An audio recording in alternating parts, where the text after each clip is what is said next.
के उम्मीदवार हैं, चिराग भाई भी हमारे सीएम के उम्मीदवार हैं। तो लोगों ने कहा कि पप्पू यादव जी तो आ जाए, तो अब क्या मैं अपनी मानवीय मूल्यों को मार दूं? अब तो हमको फिर सुसाइड करना पड़ेगा। मारना है, सूली पर चढ़ाना है, चढ़ाते रहो। मुझे चुनाव की राजनीति से कोई मतलब नहीं है। बिहार विधानसभा चुनाव का बिगुल बज चुका है, वहीं चुनाव की तारीखों का भी ऐलान हो चुका है। पहली चुनाव तारीख जो है वो है 6 नवंबर को, तो वही दूसरी 11 नवंबर को है। इसी के साथ आपको बता दें कि 6 अक्टूबर से जो है आचार संहिता लागू हो चुकी है। इसी दरमियान पप्पू यादव जो कि पूर्णिया के सांसद भी है, उन पर आचार संहिता के उल्लंघन का एफआईआर दर्ज किया गया। आपको बता दें कि पप्पू यादव जो है कटाव पीड़ितों को गांव में पहुंचते हैं, उनकी मदद करने के लिए पहुंचते हैं, और वहां से निकलकर जो तस्वीरें वो हमारे सामने आती है, जो लगातार हम आपको दिखा भी रहे हैं, और उन तस्वीरों में साफ साफ दिखाई देता है कि किस तरह से पप्पू यादव जो है लोगों को मुआवजा और पैसा देते हुए नजर आ रहे हैं। आपको पूरी जानकारी बता देता हूँ। वैशाली में पूर्णिया सांसद राजेश रंजन उर्फ पप्पू यादव के खिलाफ आचार संहिता का मामला दर्ज किया गया है। यह कार्रवाई सहदेव प्रखंड के गनियारी गांव में कटाव प्रभावित परिवारों को आर्थिक सहायता बांटने के आरोप में की गई है। सांसद पप्पू ने गनियारी गांव पहुंचकर कटाव पीड़ितों को स्थानीय ग्रामीणों को मुलाकात की। इस दौरान उन्होंने लोगों को 2 से 3 हजार रुपए की आर्थिक मदद दी। कैमरे में ये जो तमाम तस्वीरें हैं वो कैद हो जाती है और लगातार हमें वायरल होती हुई नजर आती है। तस्वीरें वहीं से निकलकर हमारे सामने आती है, और जिसमें ये आरोप है कि पप्पू यादव जो है किस तरीके से सूची में नाम देखकर लोगों को 2 से 3 हजार रुपए का जो है मदद दे रहे हैं। और इसी के दौरान पप्पू यादव जो ये भी कहते हुए नजर आते हैं कि उन्हें आचार संहिता का कोई भी डर नहीं है। आचार संहिता चाहे तो वो कुछ भी कर सकती है, और मेरी पार्टी भी नहीं है। 5-5 सीएम फेस हैं।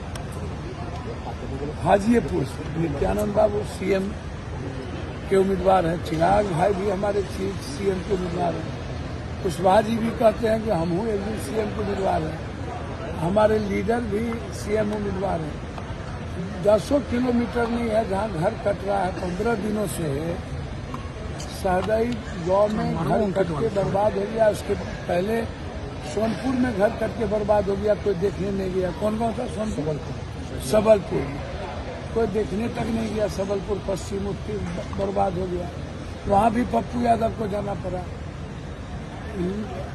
कल हम तब गए जब भूख से लोग मरने की नौबत आई और लगभग 250 घर कट गए। तो लोगों ने कहा कि पप्पू यादव जी तो आ जाए, तो अब क्या मैं अपनी मानवीय मूल्यों को मार दूं? अब तो हमको फिर सुसाइड करना पड़ेगा।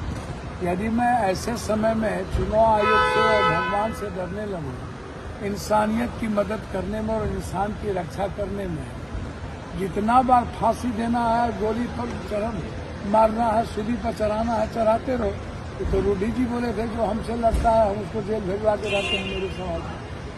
तो न्यूज़ 24 में अब हम मरवाइयो देते हैं। अब रूडी भाई मरवा दे या फांसी पर चढ़वा दे या चुनाव आयोग फांसी पर चढ़ा दे। सर, ये मैं चुनाव लड़ने नहीं गया हूँ, मुझे चुनाव की राजनीति से कोई मतलब नहीं है।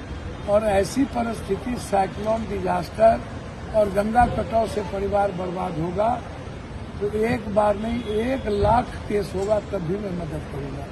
मैं किसी से नहीं डरता। मदद करना है, हमको राजनीति नहीं करनी है और मुझे चुनाव नहीं लड़ना है। हमारा क्षेत्र होता तभी ये कुछ करते।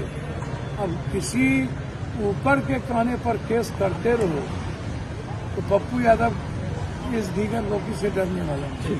चिराग पासवान और नित्यानंद राय के ऊपर भी अपना तंज कसते हैं और कड़े बयान देते हैं। कहते हैं कि नित्यानंद राय और पासवान जो है वो केवल टिकट शेयरिंग को लेकर ही मंथन कर रहे हैं, टिकट के पीछे ही परेशान है। उन्हें पीड़ितों से कोई भी मतलब नहीं है, उन्हें पीड़ितों से मिलना या फिर उनकी तकलीफों को जानने का कोई भी इंटरेस्ट नहीं है, जिसको लेकर पप्पू यादव चाहते हैं लोगों की सहायता करते हैं। तस्वीरें निकलकर सामने भी आती है, उन पर एफआईआर भी होता है, और वही तब पप्पू यादव जो है वो चिराग पासवान और नित्यानंद राय पर अपना तंज कसते हैं और कहते हैं कि वे जो बड़े नेता है वो केवल टिकट के चक्कर में फंसे हुए हैं।